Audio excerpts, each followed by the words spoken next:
They say it's Monday Blues and it's going to be two new teams taking part in IPL 2022. Watch this space. You certainly don't want to miss this match preview.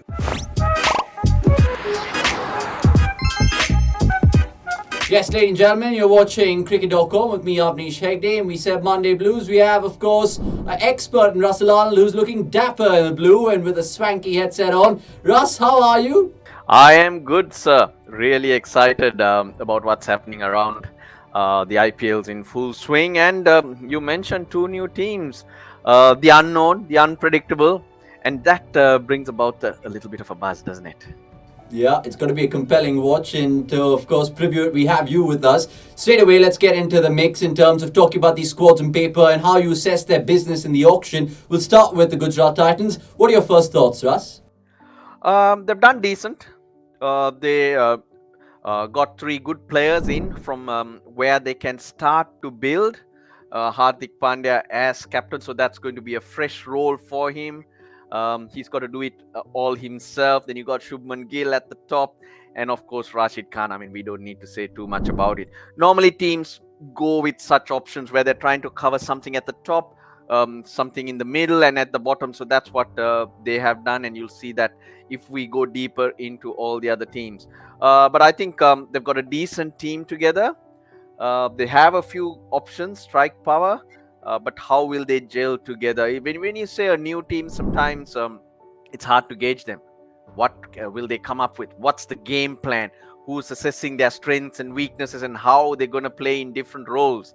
So that's what we mean by gelling together. But if you look at it on paper, there's some exciting talent there. There's some variety, and I would think they can go on to surprise a few. Right, and on the other hand, you have, of course, the Lucknow Super Giants, where all the experts in the world are absolutely going gaga about. Are you in that same tone?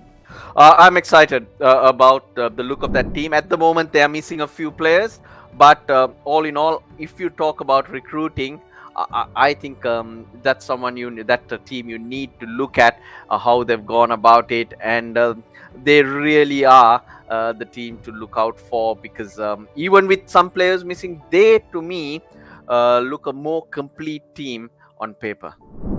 All right, so let's get into those probable 11s for the first match then, because look, LSG, they're going to be missing some stars, like you said. Does that even out the contest, given the fact that they were having the best 11 according to all the experts?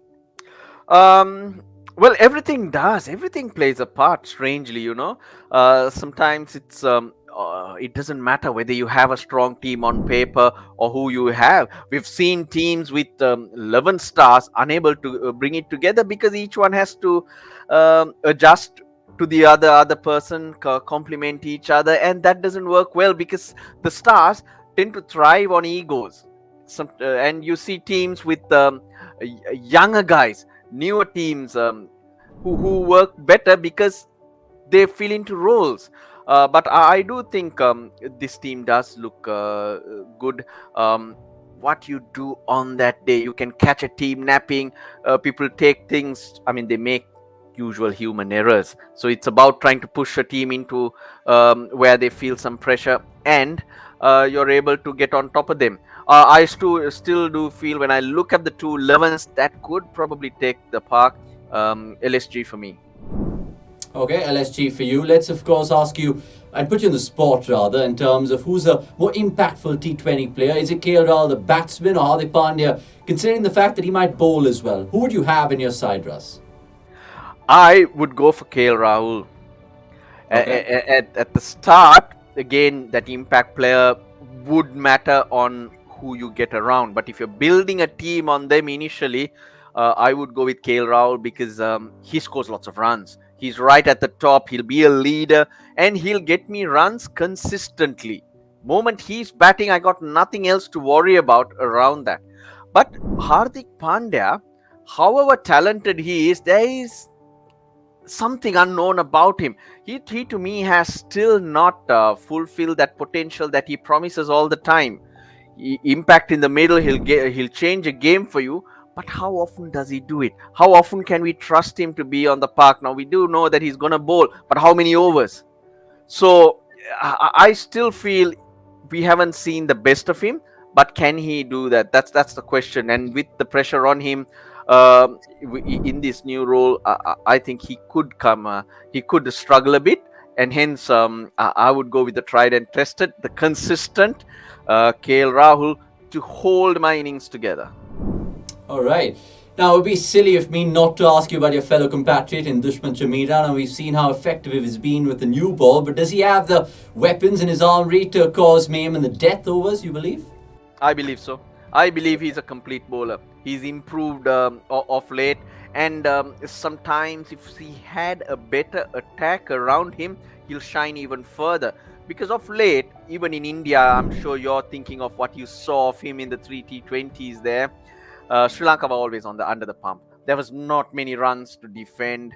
And Dushmantha Chameera in that Sri Lankan attack has to bowl at the very toughest of times. And he responds. He's done pretty well. That's why you've taken note of him. But imagine if there were 2 or 3 other bowlers also who could relieve that pressure, and Chameera to be able to bowl at times that he's a little bit more comfortable, what he will be able to achieve. And then again, you think about runs on the board as well.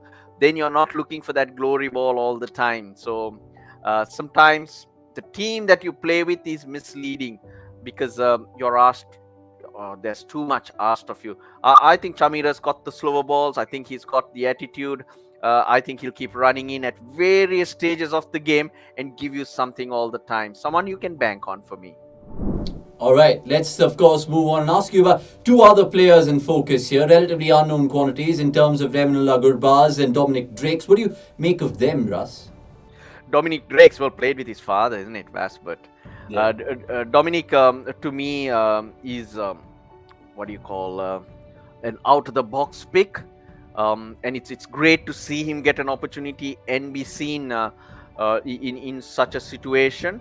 But about Ramanullah Gurbaz, of course, I know a lot more about him because I've seen him play in international cricket. I've seen him play in tournaments all around. He's improving. He's still very, very young. And I think he can surprise the opposition because he possesses a lot of power. And he can surprise you with areas that he hits in the ground. Now, again, as you know, with a younger player, converting that quick 20-30 to a 50 or a 60, which makes a difference to your team, is what you want to see from Ramanullah Gurbaz. But each time I've seen him, he's improving. He's getting better and better. So I think that's an interesting pick. And looking at what GT have, to be up there with Shubman Gill, who's more a correct player, who'll probably play the role of KL Rahul. Gurbaz going crazy might just be the tonic they need to take the pressure off Gill and give the GT innings some momentum. So good pick. Behind the wickets, he's decent. Drake's, of course, a bit more of a left-arm seamer, isn't it? So he'll bring you something, some variety. Always good to have a left-armer in there because when you look at the other bowlers that you have, Rashid Khan, there's Mohammad Shami. I mean, there's no introduction there, right? We know what he can do. Lockie Ferguson with his pace in the middle overs.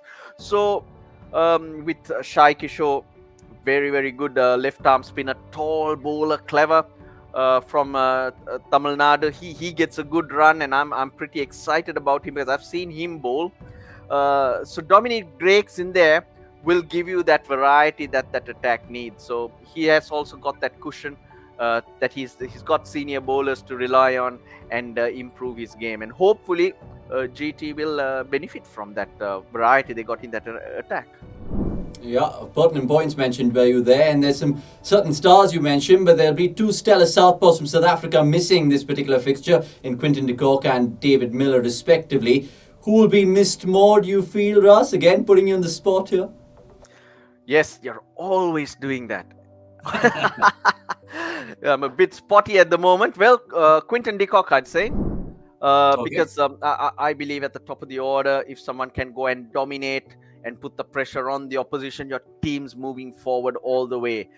David Miller in the middle overs, sometimes it's a little bit of a hit and miss. I'm not talking about him or whatever failures he can have, but that's the nature of the game. Because in the middle overs, you're trying to settle into a team or the momentum of the game, and it can be very tricky. But whereas the top of the order, you're bossing it, and Quinton de Kock's that type of player. So once again, the man at the top of the order gets my take, Avanish.